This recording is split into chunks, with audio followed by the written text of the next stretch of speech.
So she had rang me that day and said to me, what time have you finished workout? Will you throw some lashes on me before I go out? She literally had the most infectious laugh ever.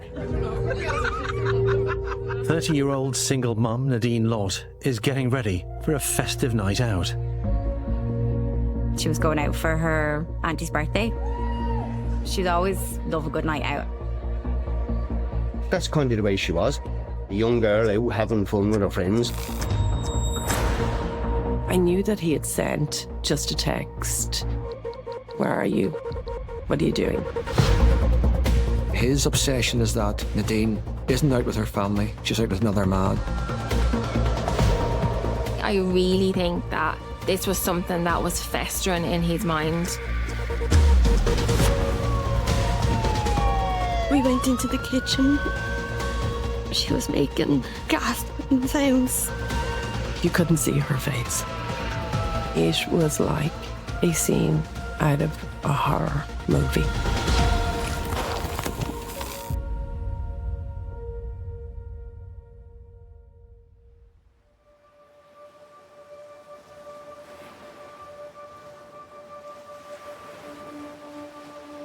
Nadine lives in the small Irish seaside town of Arklow with her young daughter. She was a single mom. She had her own apartment. She was doing really, really well.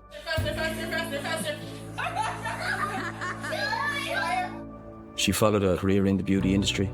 So she followed her goal and she followed her aim. So she had an idea of what she wanted to do and she followed it through. Going to work for Nadine was not a job. She loved what she did. She loved her colleagues. She absolutely adored her clients. Built great relationships with them. As far as we were concerned, everything was rosy.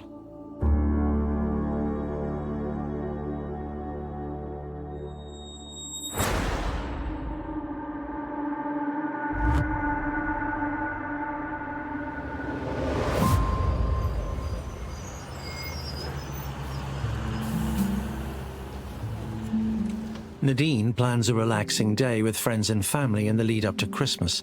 Her ex of 6 years has agreed to babysit their daughter. 32-year-old Daniel Murtagh, an amateur MMA fighter from Dublin, remains involved in his daughter's life. We were all at a spa day and Nadine said to me, everything is civil, everything is going well, long may it last.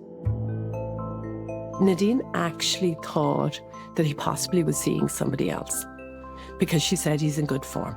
And I hope he is. I hope he's seeing somebody else. Murtagh had been obsessing over his ex-girlfriend Nadine, but appears to have taken steps to stabilise his life, outwardly showing signs of greater maturity and a renewed focus on his role as a father.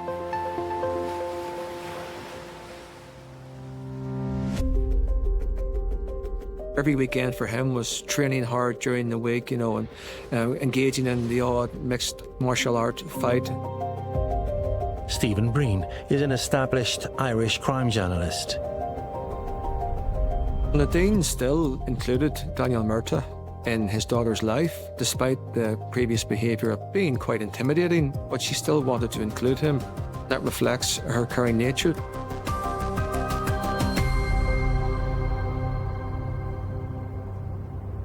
Nadine has invited Daniel to come and watch their daughter in her school nativity.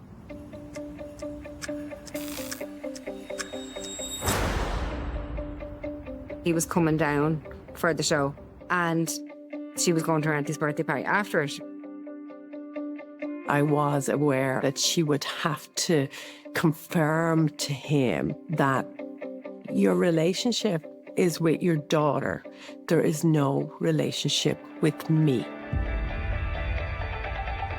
Murtagh would stay the night before taking his daughter back to Dublin the next day to go Christmas shopping.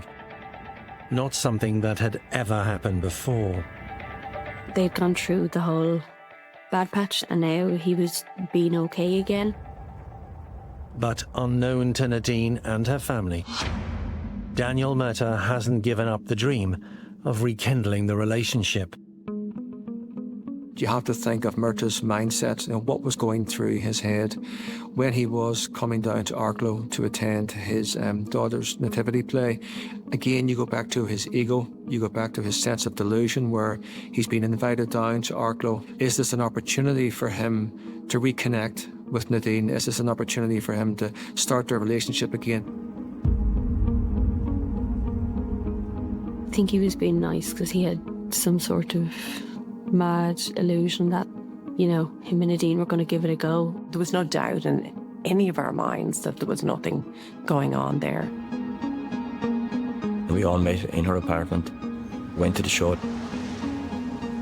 Myrta was at the show as well. And I always remember coming out of that show, Nadine came out behind me and she just said, "See you later." And that was the last time I seen her live. Nadine has just dropped her daughter back at her apartment.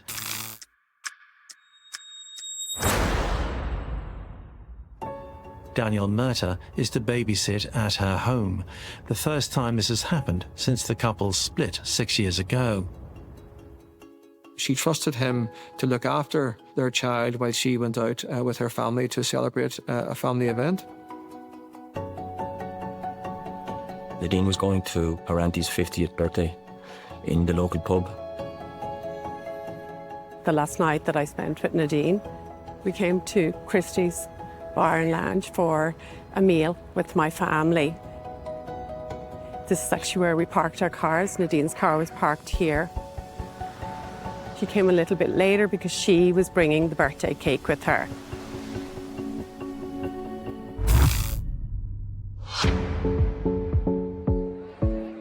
It's a very special occasion. They've been to the nativity play. They're going to a family birthday party. It's Christmas. She's enjoying herself. Nadine was so happy that night. I mean, she was so upbeat, making plans for Christmas. There's nothing about her on that night that would have said to me that I had anything to be concerned about. About 12 of us all sitting around talking at a table. With Irish people, we all talk over each other, so there's a lot of chat. Nadine wasn't sitting right beside me. Nadine was sitting beside my father because she took on the role after my mother of supporting my father. He was saying she was his date for the night.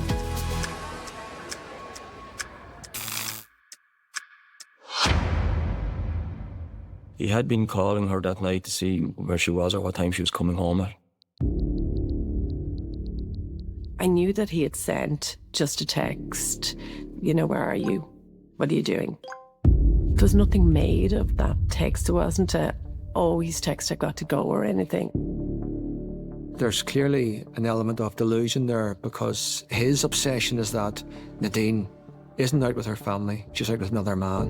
Why isn't she out with me? She's on a date with someone else. Why isn't she home yet? And thereby undermining his ego and undermining his image. I said I was going to go, but I'd only had a baby. She was only a couple of months old at the time, so I kind of just backed out at the end. And I still think about that. If I did go out, it would have been different because I would have walked her home. I only live kind of 2 or 3 minutes up the road. Would I have walked up and would it have been different?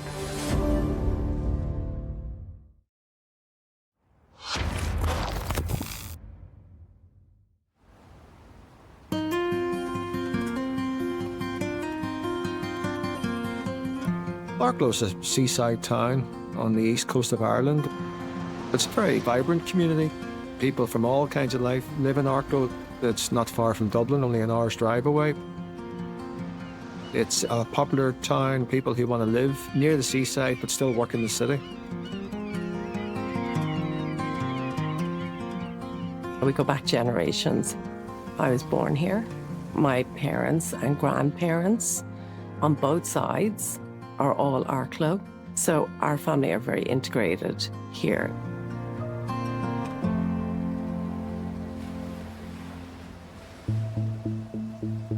Nadine Lott, born in 1989, is the second of 4 children to David and Claire Lott. My earliest memory of Nadine was actually when she was born.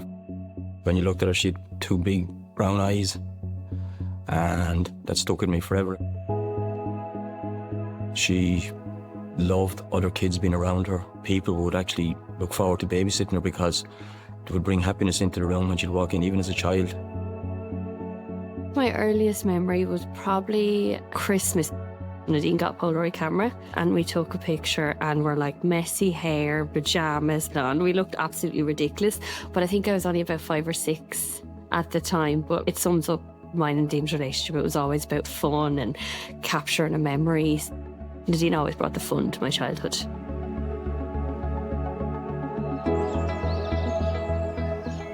I remember Nadine as my baby, my fun, loving baby who, as she grew, became one of my best friends.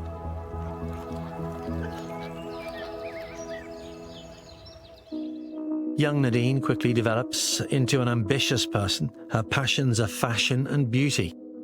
She's busy. She knew very early on she wanted to go into makeup. She knew she wanted to be a beautician. There was no question around it. She was one of those children who knew exactly what she wanted to do. And she also knew exactly what she needed to do to get that. You just felt like she knew what she was doing.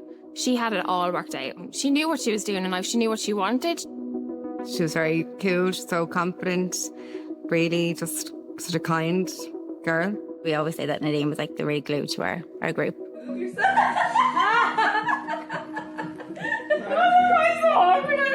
I was the total opposite to her. She was a social butterfly. She just brought that out in me. She was such a genuine person that you actually really believed in every word that she said and you felt invincible with her.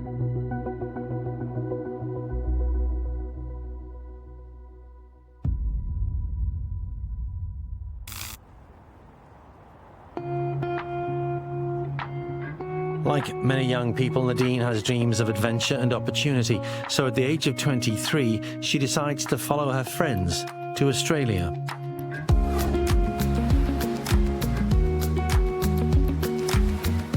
I remember like yesterday, the day she was leaving. She had worked extremely hard to get this money to go to Australia. She did it all herself. She didn't want support to do that.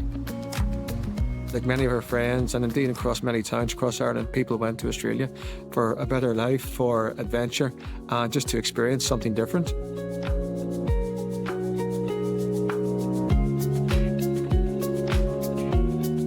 After arriving in Perth, Nadine plans to take a short trip to Darwin.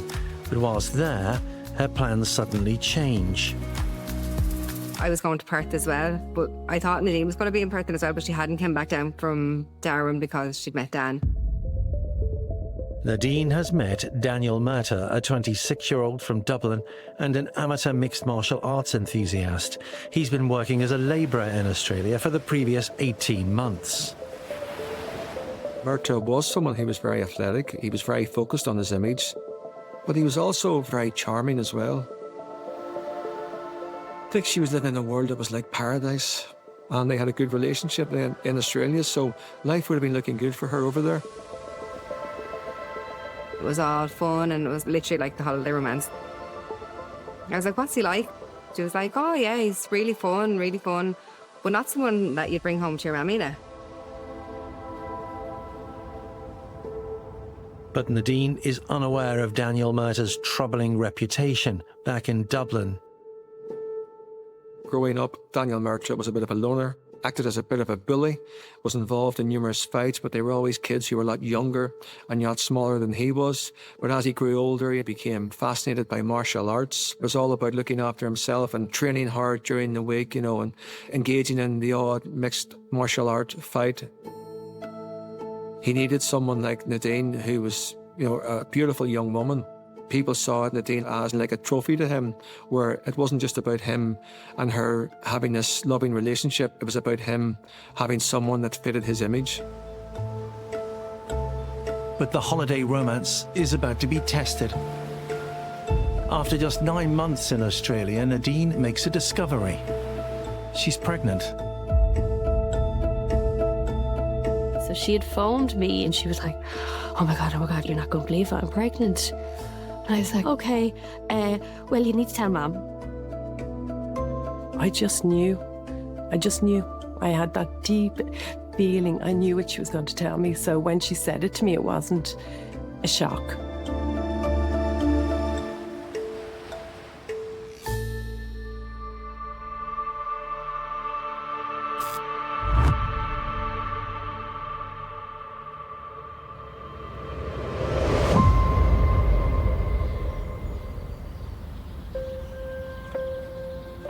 Nadine came home almost immediately after finding out that she was pregnant.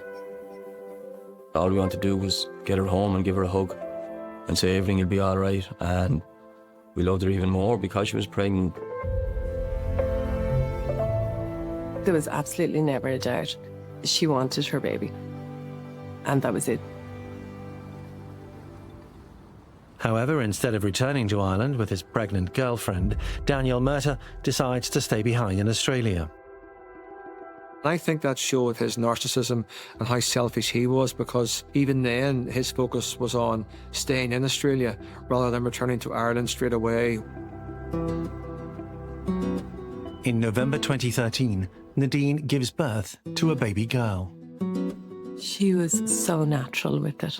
She absolutely adored her. She loved that all the family made such a fuss and how much we all loved her. Took to motherhood like a duck to water. It was natural for her.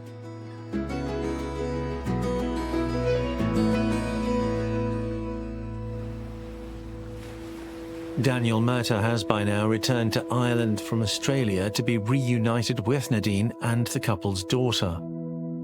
For her, the most important thing was providing a strong family network for her child, and part of that family network included having the child's father in her life. So Nadine was determined to make this work. They moved in here, and he was always talking about the next big job he was going to have. He always had the next business venture in mind, but none of it ever materialised. After a few months of finding their feet, the young couple move in together in an apartment in Arklo's Marina district. But Nadine's friends are starting to have doubts about Daniel Murtagh.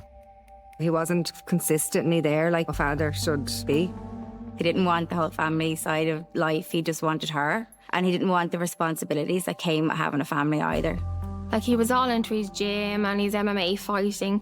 Like, he did come across kind of like, you know, look at me, I have the muscles, and look at the girl that I've got, that he did not deserve. And it isn't long before Nadine realises she's made a mistake. They were probably in the apartment a few weeks, and Nadine decided no, it wasn't working. He moved out, and she was much happier. But she always wanted her daughter to know who her father was and have a relationship. And that was very important to her. So she maintained a relationship through contact. Daniel Murtagh moves back to his family home in Dublin, but he keeps tabs on Nadine's whereabouts. He definitely had somebody down here who was able to tell him what Nadine was doing. He would send her text messages and say, and what were you doing with this person or in this place? He knew what she was doing or who she was seeing. Yeah.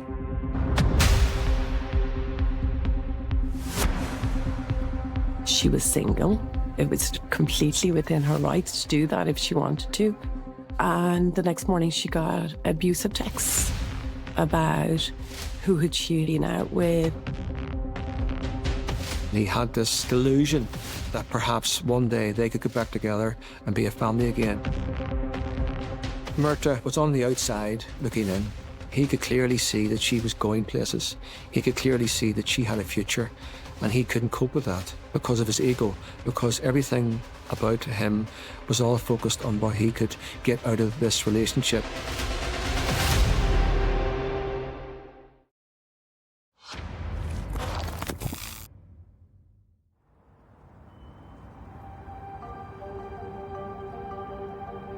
Nadine Lott, now living in her own home in Arklow Island, has just begun a new job as a beautician at a well-known Dublin beauty salon.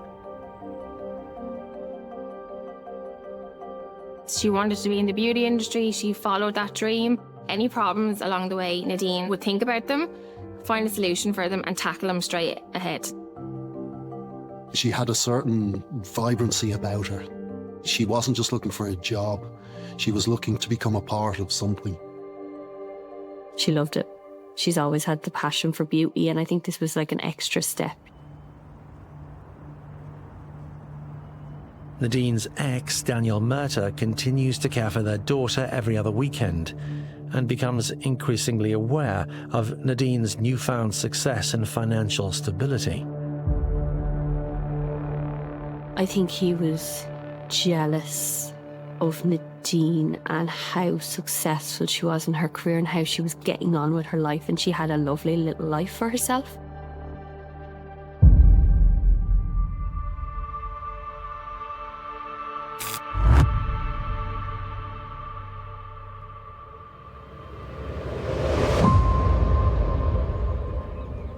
Nadine, raised in a close, loving family, dreams of the same for her own daughter.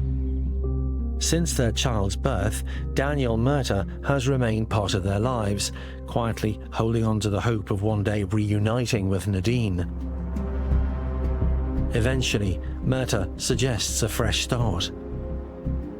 We always just thought that he just wanted to have Nadine for himself. She was gorgeous. I'd say he was kicking himself that he ever let her go. I think she always wanted a perfect family. So she always wanted her daughter to have a relationship with her father. 3 years after they first separated, Nadine decides to give the relationship with Daniel Murtagh another chance and begins looking for an appropriate house for the family to move into. As a best friend, you support them no matter what, and you stick by them even though you know you're going to be picking up the pieces again. He wasn't mature. He wasn't extremely bright, but there must be something there that would make him eventually want to be a dad to this absolutely amazing child. Having signed the contract to rent a family home, Nadine has high expectations for her family's future. Everything was done. They were due to move in on, I think it was the Monday. The day that they were supposed to move into the house, nobody could locate him.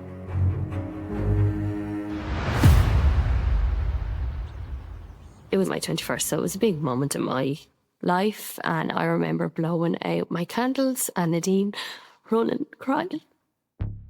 And it was a couple of days later that she made contact with him, but he made it very clear that he didn't want this. He didn't want to move in together and to make that commitment. When it came to the crunch, he ran. She just tried over and over again for her family to make a go of it, but that was the last straw. She had told everyone about the excitement of her moving into this house with her daughter and, you know, getting this family unit, and she was embarrassed. She was absolutely done after that. She was quick to let him know that there was nothing ever going to happen ever again.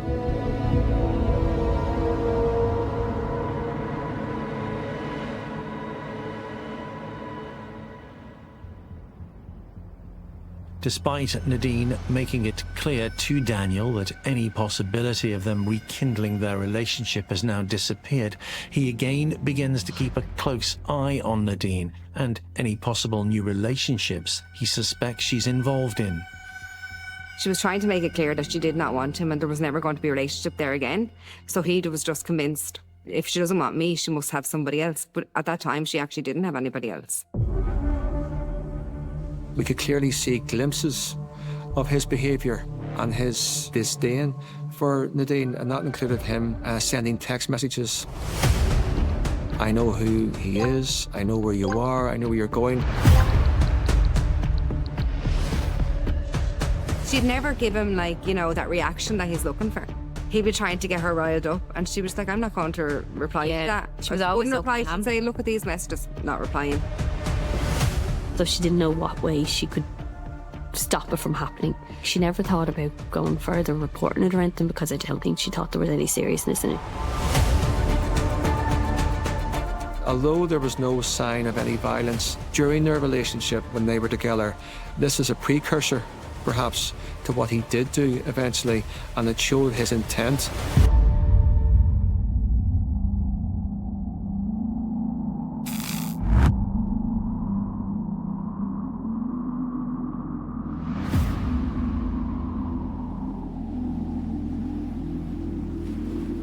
The relationship that they had was just because of her daughter. That was all it was.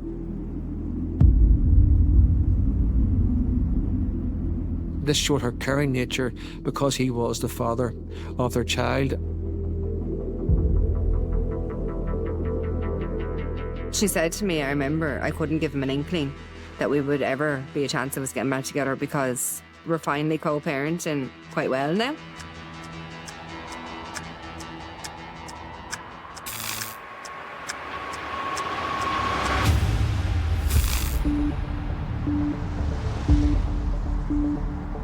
Absolutely no way would Nadine have allowed him to be with her daughter if she knew or suspected he was going to be drinking. That wouldn't have happened. There would have been alternative plans made.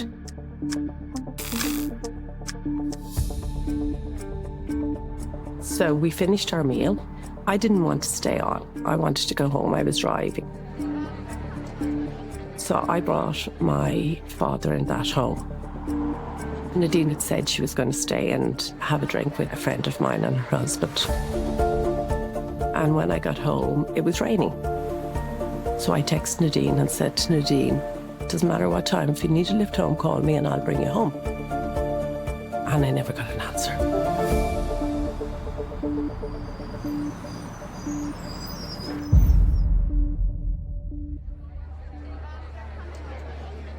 Nadine asked, could anyone phone a taxi? And I phoned a taxi. So, yeah, a local chap.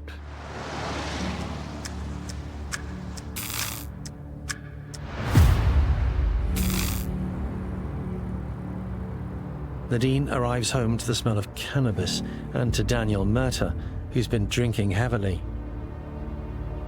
At the end of the night, Nadine comes home to be with her daughter. Shortly after Nadine returns home, a neighbour reports the sounds of a disturbance. The negative feelings had reached boiling point, and he was of the mindset that I am going to stop her from having a good life. I am going to stop her from having a relationship with someone else. His mindset was, if I can't have her, then no one can. And that's when he launched this ferocious attack against her. Daniel Murtagh, trained in mixed martial arts, unleashes a brutal and sustained assault. Murtagh would have known full well how Nadine took care of herself, how her image was very important to her. When he inflicted this damage upon her, he was used to using his fists. Was so violent and so sustained that he continued that attack to make sure that when he left Nadine lying there, no one would know who she was, that she would be unrecognisable to those who loved her. What was going to hurt her most was to disfigure her. This was something that would really cause her the most pain, was to change her look. So there did appear to be an element of vindictiveness, like it was being focused on changing her appearance, the thing that mattered so much to her.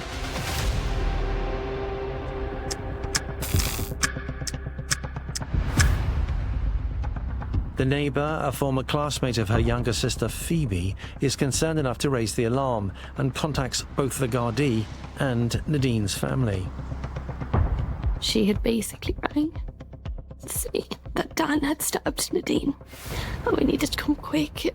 I remember getting up, just darting down to Mam's room.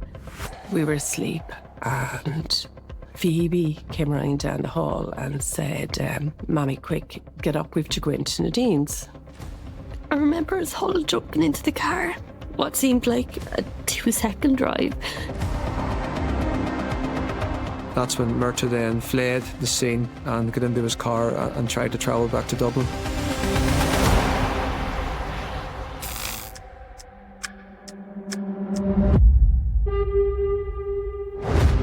First, Nadine's mother, brother and sister arrive.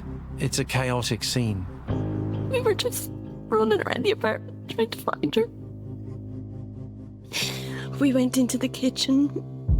She was in the corner, just thrown in the corner, and there was blood absolutely everywhere. She was making gasping sounds.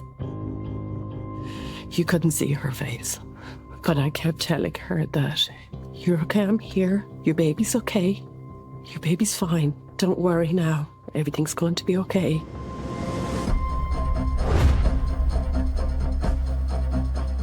I remember my instinct to save my daughter kicking in. I'm doing what I need to do until the experts get here and save her. Nadine is taken to hospital by paramedics. 64 injuries to her body. He better to a pulp. There wasn't practically a bone anywhere in Nadine's body that wasn't broken. Nadine was beautiful. He did destroy her face. It's obviously where he really, really focused whatever was inside him.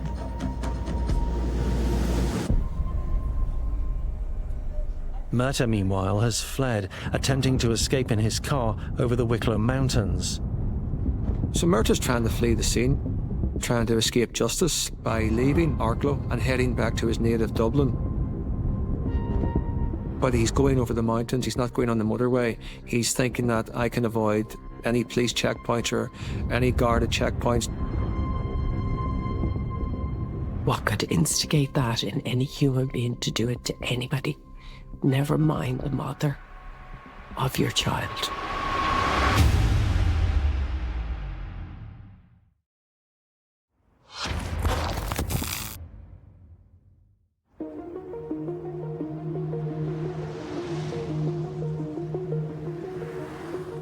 "34-year-old Daniel Murtagh has just brutally attacked his ex-girlfriend Nadine Lott. She has sustained multiple broken bones and a stab wound to the neck. Murtagh has also mutilated her face before leaving her for dead. But whilst on the run over the Wicklow Mountains, Murtagh crashes his car. He crashes the car, and the first things he says to the members of the Gardaí who came upon this accident were, "I've just killed my wife," and then this is followed by, "I've just killed my girlfriend." It got the investigators thinking as well, this is the individual we're looking for. It automatically gets the alarm bells ringing then, so he will be brought in for questioning. Nadine Lott, meanwhile, has made it to hospital. She's still alive and being treated for her injuries. Numerous injuries. She was unrecognisable. She needed over 20, if not more, blood transfusions. They were trying to get all the details, what had actually happened, how bad was it. Phoebe could hardly talk. So I just said, look, go do whatever you need, just keep us updated. We all just lost it, I think. We drove home in silence. We drove straight to the church. What else can you do? You don't know what to do in those situations. I don't know how we ended up in the church, but we did. The four of us sat there and this lady came over to us, said, "Are you in here for your friend?" Because the whole town knew about it. And she gave us these little medals and she said, "You'll be okay, you'll be okay."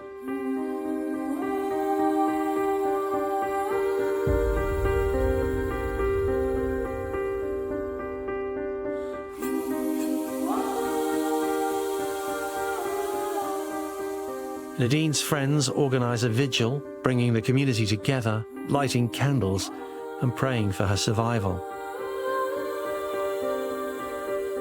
I was made aware that there was a vigil. And, you know, at the time you're just thinking, okay, all of this, it just has to work.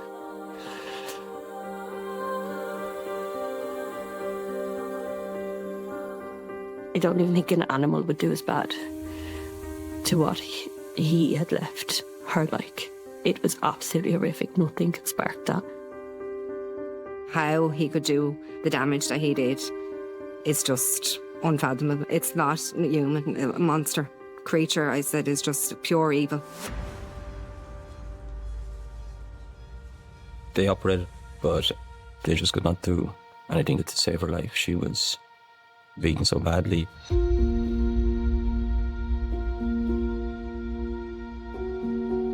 And Nadine lived until the Tuesday at 3 o'clock. The nurse let us know when she had slipped away.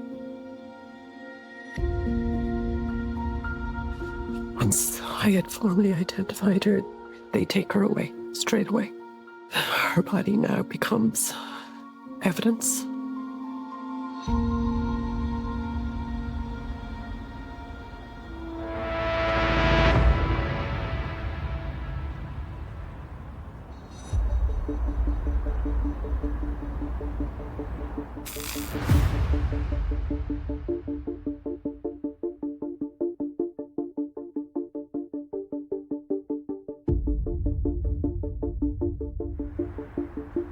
It was a harrowing court case. Myrta adding more trauma and pain to Nadine's family. Horrific to have to sit in 2 feet of him. He was basically sitting beside us. During the court case, he would often smirk at the gallery. He didn't have many supporters in the gallery, unlike Nadine, who had her family, her friends there. Totally unbelievable for him to put us through a trial where we had to relive and be re-traumatised for the sake of him trying to get a leaner sentence. Myrta's defence team argues that his actions amount to manslaughter rather than murder. Claiming that Nadine was still his girlfriend, Myrta's legal team presents his attack as a moment of diminished responsibility in a case of domestic violence. There was no relationship. They were not living together. The only thing they had done together was have a child, and were together for a very short period of time. He is trying to insist that he was drunk, he was high, he didn't intend to kill her. But due to the level of violence, it was quite evident that he had intended to kill Nadine. This was a premeditated murder because he couldn't be with her. I think just shows the character of the perpetrator and what sort of individual he was. Shows his disdain for Nadine, shows his disdain for our family. It shows the type of character he is.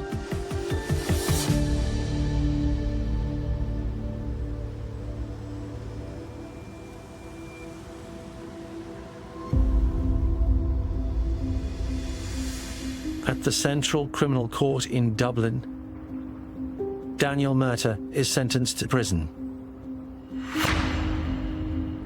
The jury gave a unanimous verdict, and as each of them were walking out, acknowledged me. They all nodded. Nadine's family is now campaigning to change the law to increase the length of sentences in cases like this. It's like, what's life? What does that mean? He's got the maximum, he's got the minimum. What does this mean? And then you find out exactly what it means. And life isn't life in this country. And there are no degrees of homicide in this country. Anyone convicted of murder could only apply for parole after 12 years.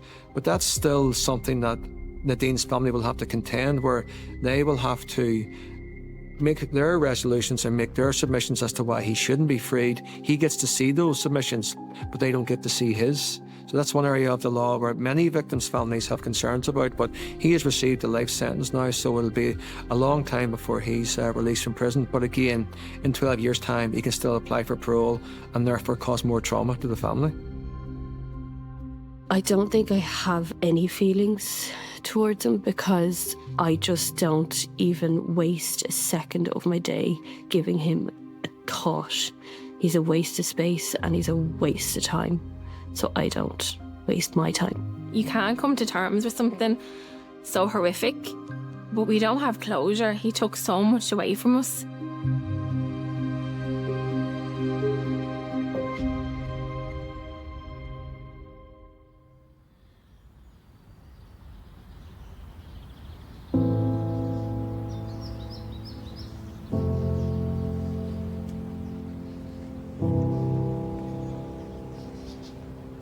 Turnout for Nadine's funeral was absolutely amazing.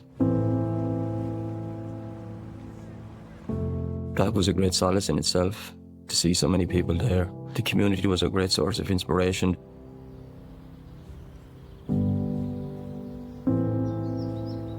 Sometimes it's harder than others to come up because she shouldn't be here. You know, she's only 30. She'll sit here in disbelief when you see her name on the grave, you know. It just doesn't make any sense. It's just unbelievable and unbearable. She was taken from everybody.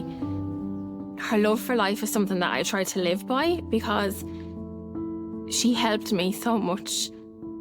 How one person can be a best friend to everybody is just a massive uniqueness as well. She lived life to the fullest. She was just always so happy and positive. A really great friend. We miss her so much. Everyone needs to remember and see Nadine for who she was, not what happened to her. When anyone sees her photos, it's always smiling, laughing. She was such a fun person. She's in every single conversation we have.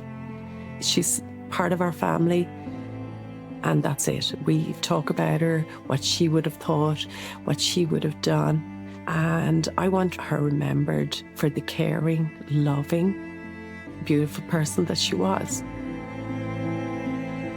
I'd like her to be remembered as a genuine, loving, caring, sensitive person. She was beautiful both inside and out.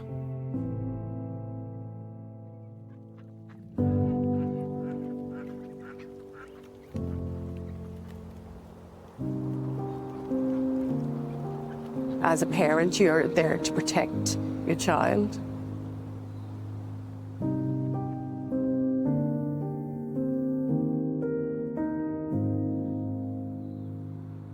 I can hear my child's screamings. I can hear her cries. So, you know, it's living with those nightmares, with those flashbacks, your sleepless nights, your anxieties, and just the emptiness. And like somebody who passes from an illness, where you get that time to spend with them and say goodbye. We never got to say goodbye to Nadine. Was there something different you should have done on that night, you could have done on that night? That's what life is now. You live your life on what ifs.